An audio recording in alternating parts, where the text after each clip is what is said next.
ओम शांति।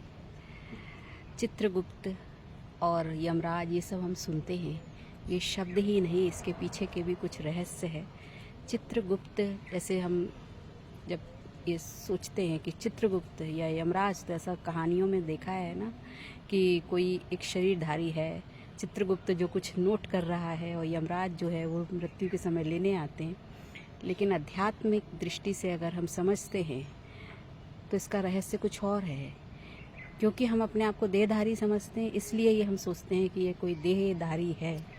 तो हम हर चीज़ में देह, जैसे भगवान को हम देह के रूप में देखते हैं, शरीरधारी के रूप में देखते हैं, क्योंकि हम खुद अपने आप को शरीर मानते हैं। तो दूसरों मतलब देवी देवताओं को भी फिर हम, भगवान को भी हम शरीरधारी ही मानते हैं। इसी तरीके से चित्रगुप्त और यमराज, इनको भी हम शरीरधारी मानते हैं। लेकिन चित्रगुप्त का अर्थ क्या है? चित्र माने सभी जानते हैं, गुप्त रूप से जो चित्र बन रहा है। कहाँ बन रहा है?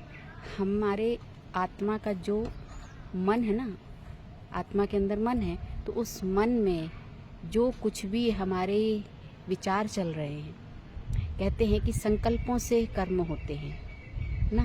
तो जो कुछ भी हमारे अंदर विचार चल रहे होते हैं, उसी आधार पे कर्म होते हैं। वो कर्म नहीं जो हम अपने जीवन यापन करने के लिए कर्म करते हैं, वो तो सभी करते हैं, चाहे वो जीव जंतु कोई भी हो, है ना। उसमें प्राणी मनुष्य भी है। लेकिन जो हम जिस नियत से, जो इंटेंशन से, जो भावना से हम कोई कर्म करते हैं, दूसरों के हितार्थ के लिए, दूसरों के कल्याण के लिए, जो हम सोचते हैं, जैसा हमारे अंदर की वृत्ति है, सबका भला सोचना, अगर हम इस दृष्टि से अपने अंदर विचार करते हैं, तो वो कर्म सूक्ष्म रूप से अंकित होते हैं, लिखे जाते हैं। तो उसे ही कर्मों का हिसाब किताब कहते हैं, बही खाता कहते हैं। तो वो गुप्त रूप से हमारे अंदर मन के द्वारा आत्मा में रिकॉर्डिंग हो रहा है।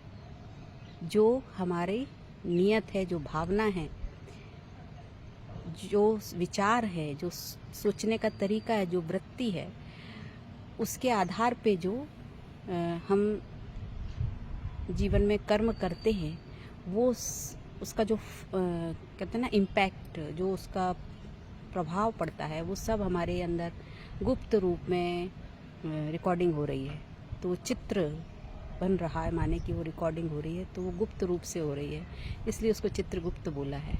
जैसे कहते हैं ना कि हम कुछ लेके नहीं जाएंगे तो क्या, कर्मों का हिसाब किताब लेके जाएंगे, खाली हाथ नहीं जाएंगे, कर्मों का हिसाब किताब लेके जाएंगे।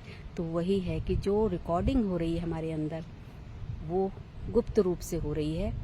जो हमने पूरे जीवन सीखा, समझा, अनुभव किया, जो भी कर्म किए, जिस दृष्टि से, जिस वृत्ति से, जिस नज़रिए से हमने, जिस इंटेंशन से, जिस भाव से जो कर्म किए, वो सब गुप्त रूप से रिकॉर्डिंग हुई।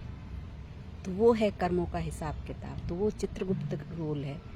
और ऐसे ही यमराज, यम माने मृत्यु, और राज जुड़ा हुआ है ना। तो मृत्यु का राज ज्ञान के द्वारा जब हमने समझा, तो मृत्यु किसकी होती है? शरीर की होती है। लेकिन जो सूक्ष्म रूप में हमारे अंदर जो भी संकल्प हैं, जो हमारे अंदर की धारणाएं हैं, जो भावनाएं हैं, जो इंटेंशन है ना, जो हमारी नियत है, वो आत्मा में है।